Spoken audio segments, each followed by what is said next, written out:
in Dodge City and in the territory on west, there's just one way to handle the killers and the spoilers, and that's with the U.S. Marshal and the smell of Gunsmoke.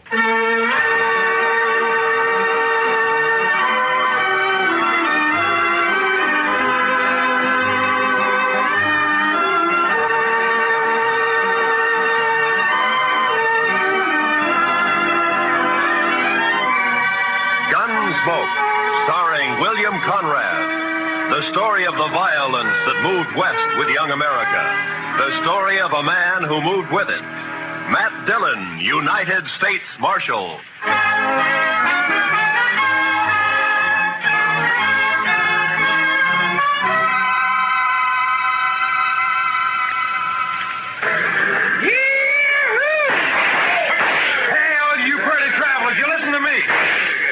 You gotta get welcome to Dodge City proper like. Hey, you there, mister. I said you. Are you addressing me, sir? I reckon I am. You a preacher? Not exactly. You dress like a preacher. If you'll excuse me. Back up, fancy pants. You ain't no preacher. I figure on making you dance some for the folks. You think you can hoorah me? Dude, I said dance. Dance or the next shot will take off one of your toes. I don't think I'd like that. Doc, no. All right, Thorne, put up the gun.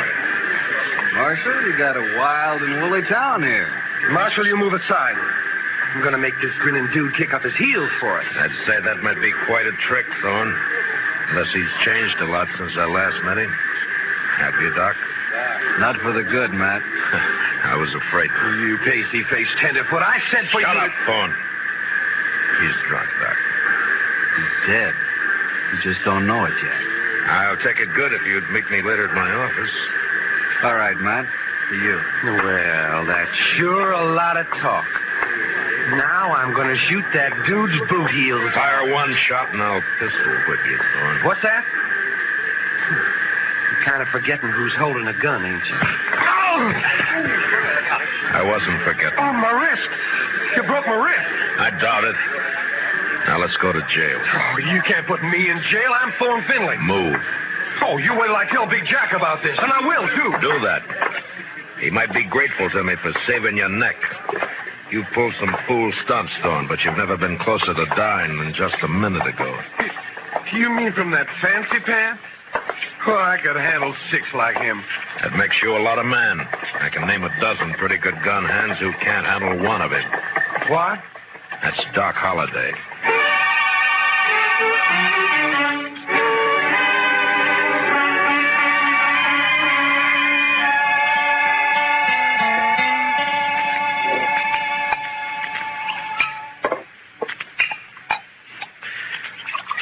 There you are. Salute, Matt. Salute, Doc.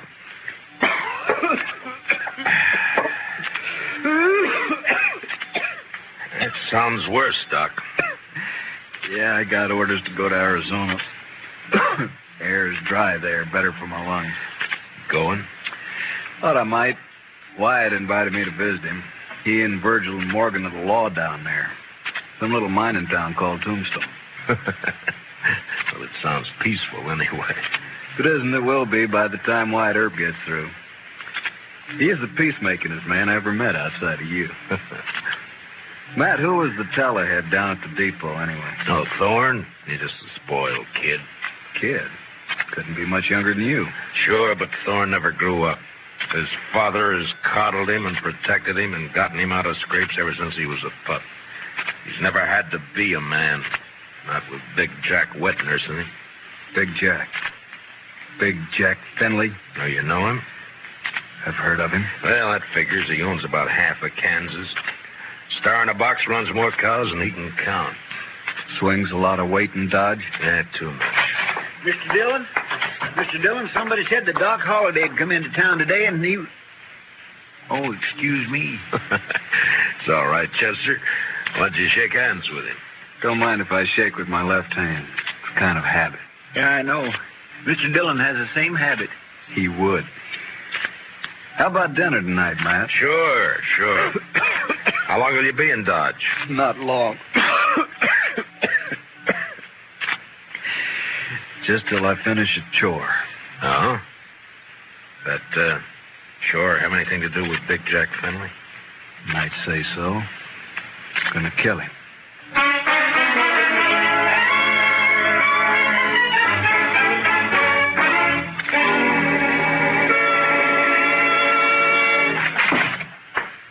All right, Dillon.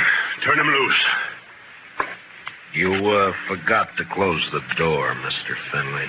You going to turn my boy loose? Or I'm going to have to do it for you. You got a writ of habeas corpus? Rich? Thorne didn't commit no crime. The charges are drunken, disorderly, disturbing the peace, and attempted assault with a deadly weapon. I wash. You still need a writ. But, man, Judd and Nathan does what I say, and you know it. Don't you think I can get a writ? I'm sure you can and will. You always do. Then what's the point, Dillon? It's just a lot of useless red tape. It's a law. And close the door on the way out.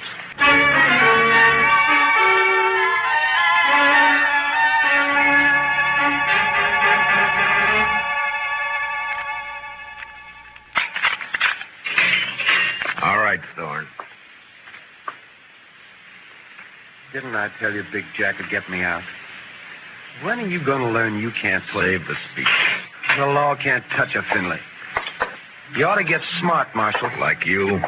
Sure, like me. Hi, Big Jack. You okay, son? Fine.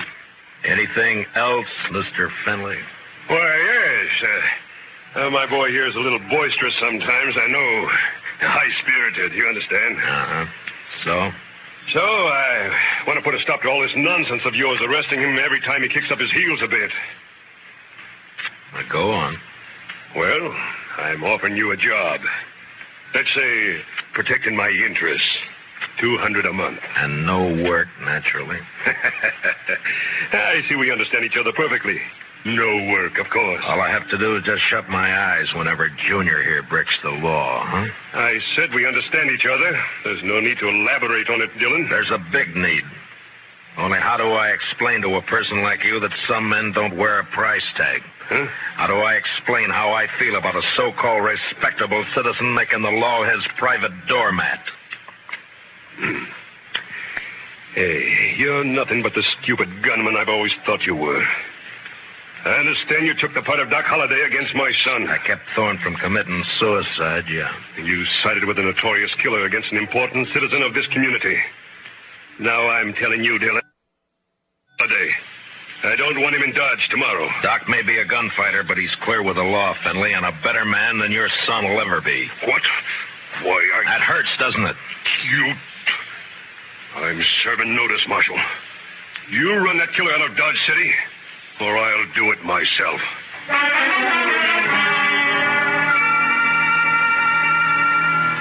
Big Jack Finley, cattleman and self-made king of southern Kansas. No better or worse than most of the men carving empires out of the West, until love for his son blinded him to the fact that Thorne Finley had gone bad. And from here on, I knew the war was on between Big Jack and me. So Big Jack Finley's going to run me out of town, huh? No, unless I do it first. Oh? I do something naughty, Matt? Well, you threatened a man's life. That...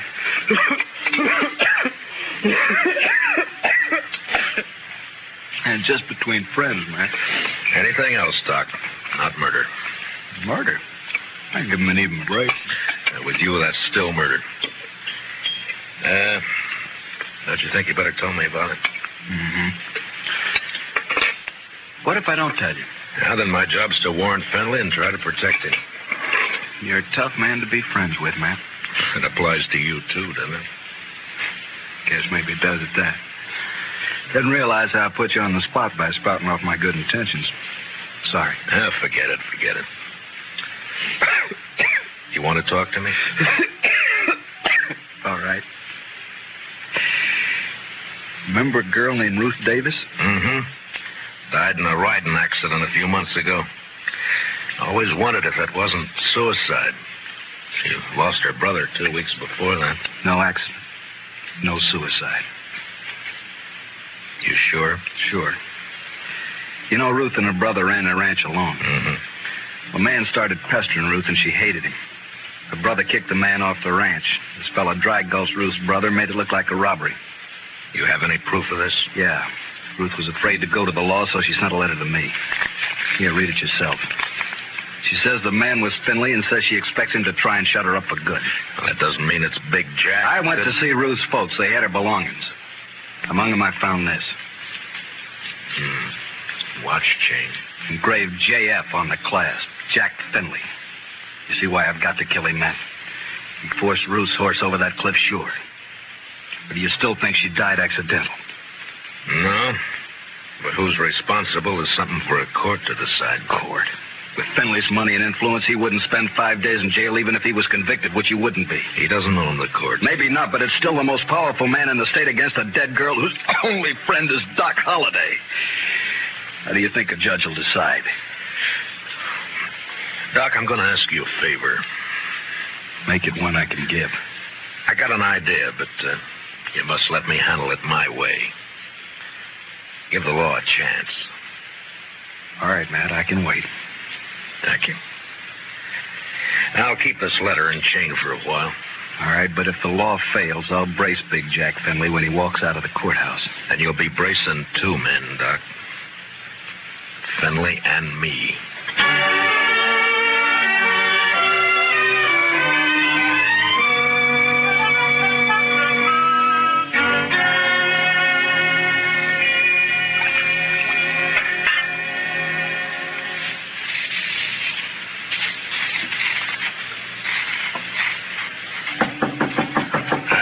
Come in.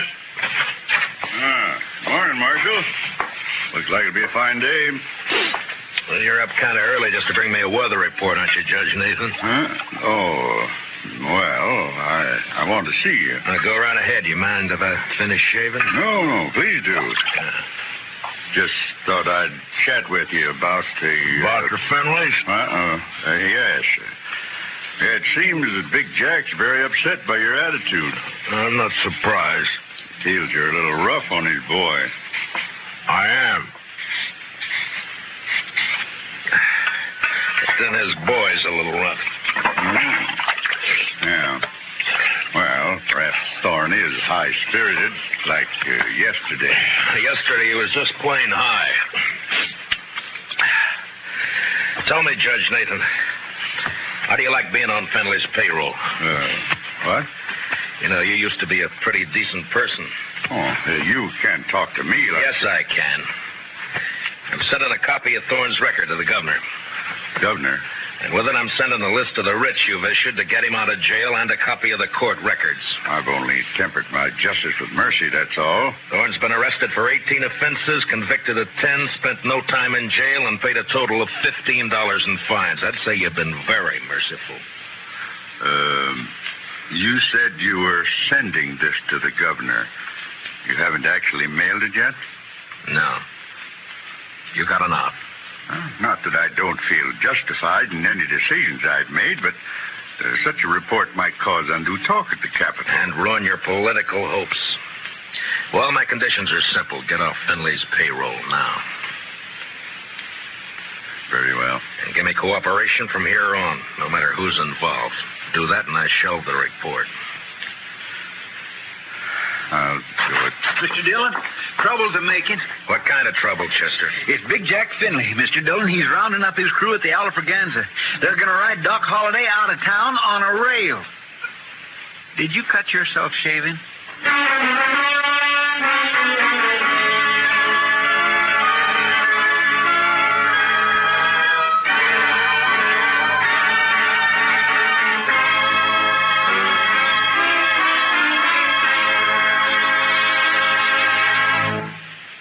We will return for the second act of Gunsmoke in just a moment. But first, don't forget, starting Monday, CBS Radio's tremendous news staff will start bringing you the complete coverage of the Democratic Convention in Chicago. As you found during the Republican Convention, CBS Radio never misses. So, starting Monday, stay with CBS Radio all day and evening for the Democratic Convention. Now, the second act of Gunsmoke.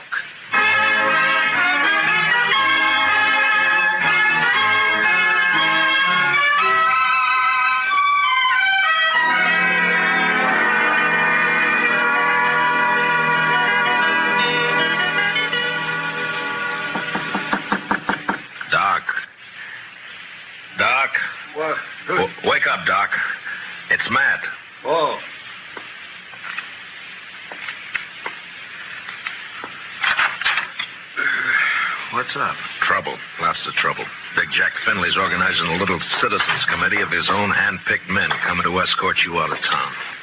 On a rail? Yeah, that's the general idea. Here, take a shotgun. Yeah, I'll hide it under the covers, modest-like. Yeah.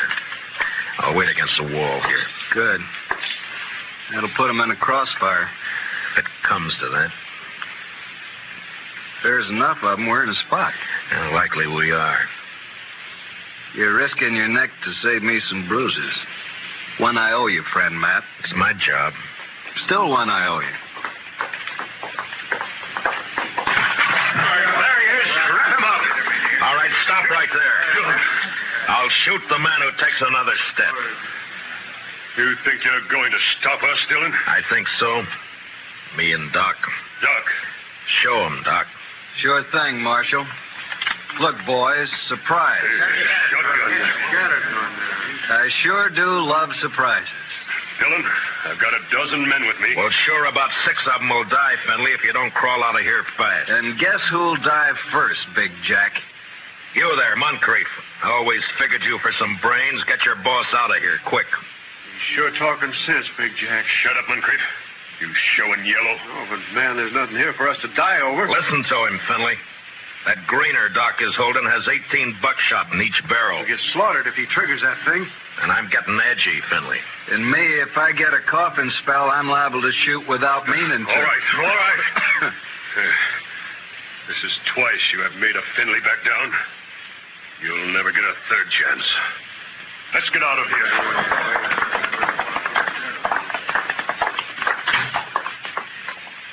Matt, when you gonna arrest him? When I'm ready. Not long. I hope not. Getting impatient to see that man dead.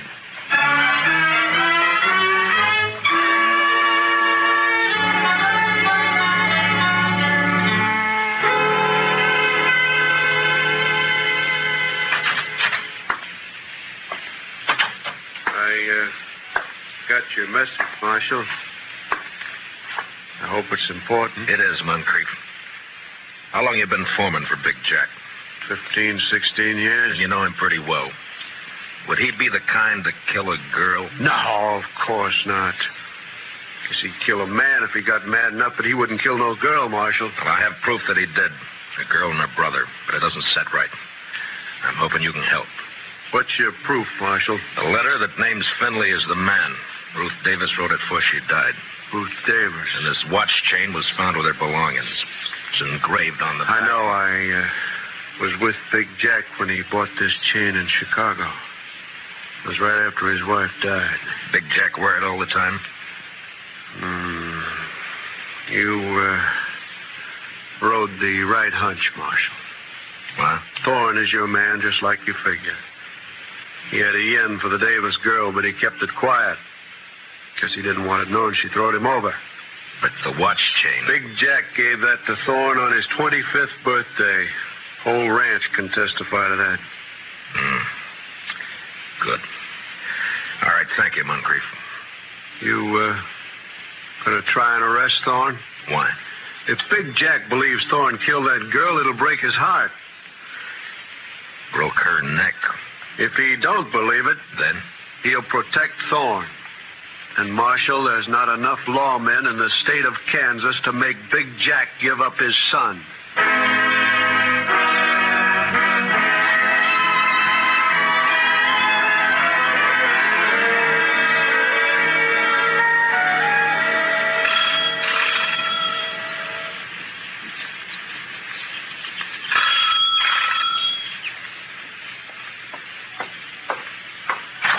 Yeah, what it... Oh, it's you, Marshal. And, John Holliday. Doc, this is Judge Nathan. Holiday? Oh, yes, I've heard of you. I've heard of you, too, Judge. Wonder which has heard the worst. What's that? Why, Judge, I'm here on business. Oh, of course. Come in, won't you? In my study here, so we won't be disturbed. Now, what is it, Marshal? I want you to swear out a warrant for Thorne Finley's arrest. Charge, murder.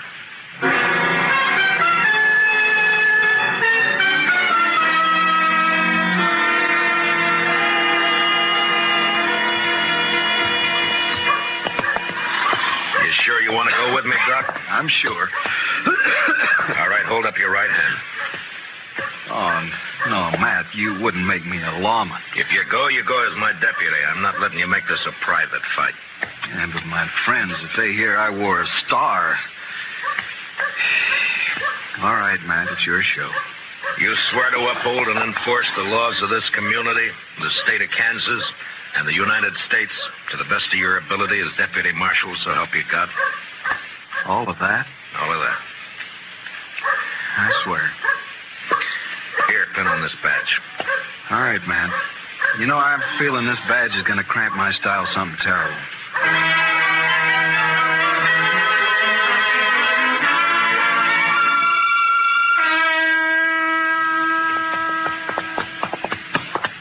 Better breathe our horses going up through this pass. We've still got a good ride ahead. How far? Oh, about 10 miles.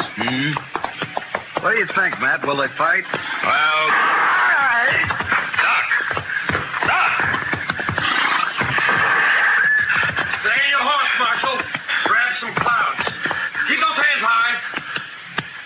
Queen's on the other side of the pass behind you.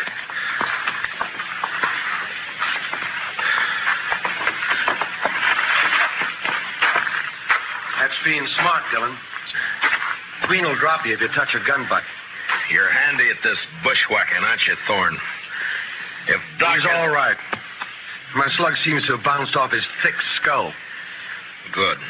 Yeah, let's pull your teeth. Better you do it. With your left hand, reach down and across slow. Pull your gun out with your fingertips and toss it away. Nervous?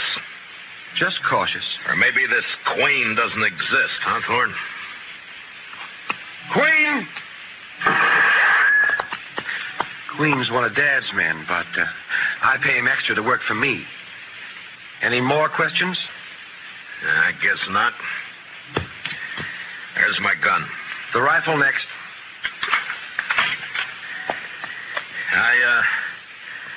I got a penknife in my pants pocket. You know why Holiday came to Dodge? Yeah. Yeah, I guess you do. You wouldn't be riding with him. And he's not going to tell any stories to my dad or anyone else. You can't kill us, you stupid... Not planning on killing you. And what have you got planned? Queen's kind of a magician. He's going to make Holiday just disappear. Folks won't care much about one of his kind. I would. I'd care so much I'd hang you for it. No. No, with Holiday gone, it's your word against mine. And you won't be able to approve a thing, Dillon. You sure of that? I'm sure. Otherwise, I'd take care of you along with Holiday. Now get on and start walking back to town. It's like I told you. Law can't touch a Finley.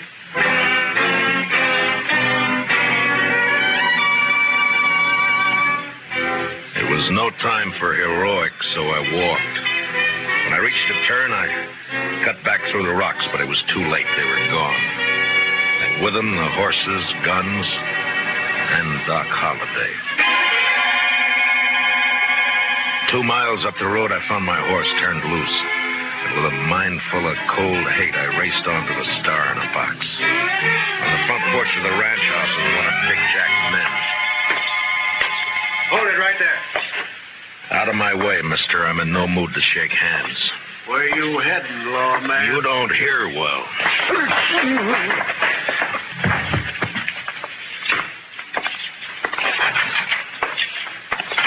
Dillon. Where's Holiday? How should I know? Get off my ranch. And where's that prize son of yours? What? Trot him out. I want him. Do you now? What on earth for? Thorne, put that gun away. Oh, no. This is just in case the marshal loses his temper. I've lost it, Junior. Sure. Dillon, I've had all I'm going to stand from you. You just think you have. Where's Holiday, Thorne?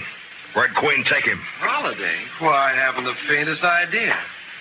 Where is Queen, Dad? Riding fence line, but... See, Marshal, we don't know where your friend is. You're under arrest, Thorne. What's that? Ask him to show the warrant. Here. Read it, Finley. What? Oh, no. No, that's not possible. The judge wouldn't issue a warrant without proof. He has proof, Thorne. This is a lie. Thorne couldn't be guilty of murder. No. Take a look at his face. Son. Daddy's trying to frame me. Don't let him get away with this. No, I won't. I won't. Get out, Dillon. Man, open your eyes. This is not going to help You heard me. I don't believe you, your warrant, or your proof. I believe my son. So get off this ranch. Get out of the state. You let me see you again, so help me, I'll kill you myself. Forget me. You're bucking the law. You I can't make do my own law. So do I. Doc Holliday. But you're supposed to be dead. Queen was supposed He's to... the one who's dead. I carry a knife in my boot just for men like him. Thorne, God help me. You are guilty. He sure is. And if he knows any prayers, he'd better get them over with. No, Doc. He goes back with us as our prisoner. You're wrong, Marshal. I'll take care of my son. Dad. No. You rotten, lying, murderous pup. Please don't, I Dad. should have strangled you in the cradle when you were... I'll shoot you all. Finley, look out! I threw myself at Finley, and both of us hit the floor, rolling away from Thorne as he raised his gun to fire. Then in the doorway, the blood-stained, terrible figure of Doc Holliday went into action. His pale hands blurred over his holster. Ruth Thorne.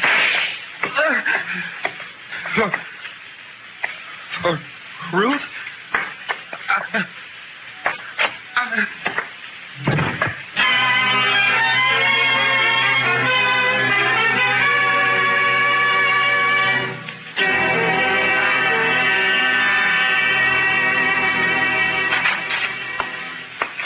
Stage is ready to leave, Miss Holliday. Thanks, Chester. You sure you want to stay around a while, Doc? Yeah, we're good friends, Matt, but you're a peace officer. I guess I'm not a very peaceful man. You could be, Doc. No, I'm not going to change, and you shouldn't. Law needs men like you. No, if I stayed, there's too good a chance I might cross you. Yeah? Then I'd have to meet you over gun barrels, and it's one thing I'm afraid of. So long, Matt.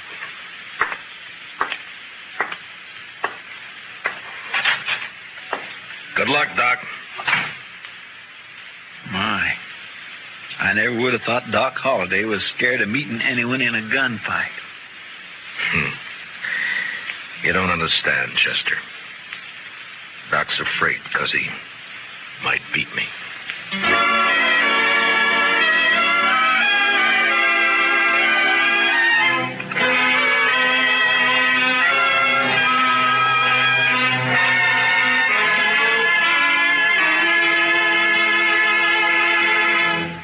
Gunsmoke, under the direction of Norman MacDonald, stars William Conrad as Matt Dillon, U.S. Marshal. Tonight's story was specially written for Gunsmoke by Herb Purdom, with music composed and conducted by Rex Corey. Featured in our cast were Harry Bartell as Doc Holliday, with Lee Millar, Nestor Paiva, Ralph Moody, and Tom Tully. Parley Bear is Chester. Join us again next week as Matt Dillon, U.S. Marshal, fights to bring law and order out of the wild violence of the West in Gunsmoke.